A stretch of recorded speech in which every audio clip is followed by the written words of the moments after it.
अवधूत साठे या स्कॅम मधला 5वा लेसन मी काय शिकलो तर सेबी स्वतःचं काम करते. Security and exchange board of India is a proactive regulatory body. आणि ह्या एका एपिसोडनी पुन्हा एकदा प्रूव्ह केलं की सेबी ही संस्था काम करते.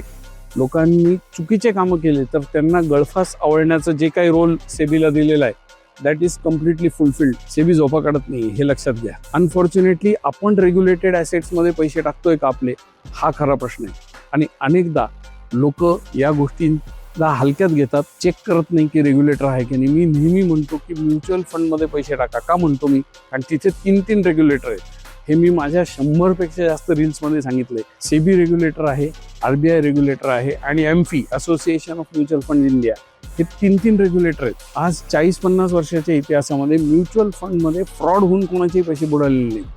मार्केट पडलंय आणि चुकीच्या वेळेस पैसे काढलेत, अशा वेळेस नुकसान होतं.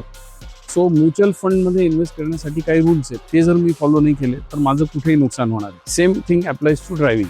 मी जर ओव्हर स्पीडिंग केलं, बेल्ट नाही लावला तर there is a very high chance that I will meet with an accident.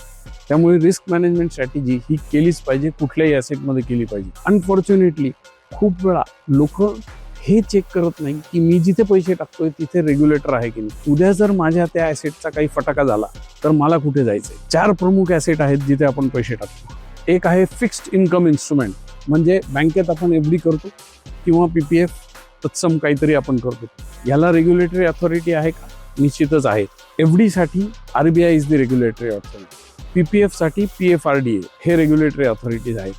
पण तुम्ही जर कुठल्या तरी सहकारी बँकेत पैसे टाकले तर उधर रेग्युलेटरी अथॉरिटी का गेम हो सकता है. नेक्स्ट ॲसेट इज सोनं किंवा चांदी, प्रेशियस मेटल्स. तुम्ही दुकानात गेले, 24 कॅरेटचं सोनं घेतलं आणि तुम्हाला सोनाराने 22 कॅरेटचं सोनं दिलं. रेग्युलेटर कोण आहे? कोई रेग्युलेटर नाही. तुम्हाला डायरेक्ट कोर्टात जायला लागेल. आणि भारतात तुम्ही कोर्टात गेले तर 1 वर्षापासून 20 वर्षांपर्यंत कितीही कालावधी लागू शकतो, यू नेवर नो. सो जिथे रेग्युलेटर नाही आहे तिचा असा कार्यक्रम होतो. Third asset real estate. मग रिअल इस्टेटमध्ये तुम्ही जर कन्स्ट्रक्टेड ॲसेटमध्ये पैसे टाकले तर अलीकडच्या काळात रेरा नावाचा रेग्युलेटर तिथे आहे. थोडा तरी चान्स आहे की तुम्हाला काहीतरी तिथे इनजस्टिस झालं तर न्याय मिळू शकतो.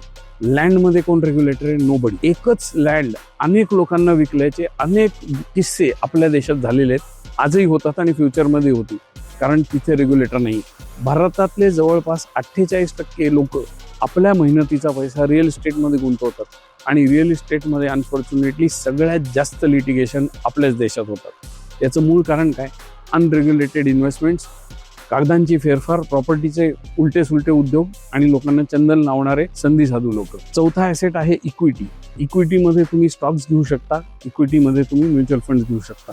माझ्या हिशोबाने mutual fund is safe because तिथे 3 रेग्युलेटर आहेत. पैसे तुमचे आहेत, मेहनत तुम्ही करताय, आयुष्य तुमचं आहे. आणि त्या पैशाचं काय करायचं, त्याचा सदुपयोग करायचा की असं काहीतरी वाटोळं करायचं, हा सर्वस्वी तुमचा निर्णय. सिंपल गोष्ट ही आहे की सेबी काम करते आणि मी तर माझे पैसे अशाच गुंतवणुकीत टाकीन जिथे रेग्युलेटर आहे. तुम्ही तुमचे पैसे कुठे टाकणार आहात? रेग्युलेटेड ॲसेट की अनरेग्युलेटेड ॲसेट? ते मला सांगा, कॉमेंटमध्ये टाका. Regulated if you agree with me.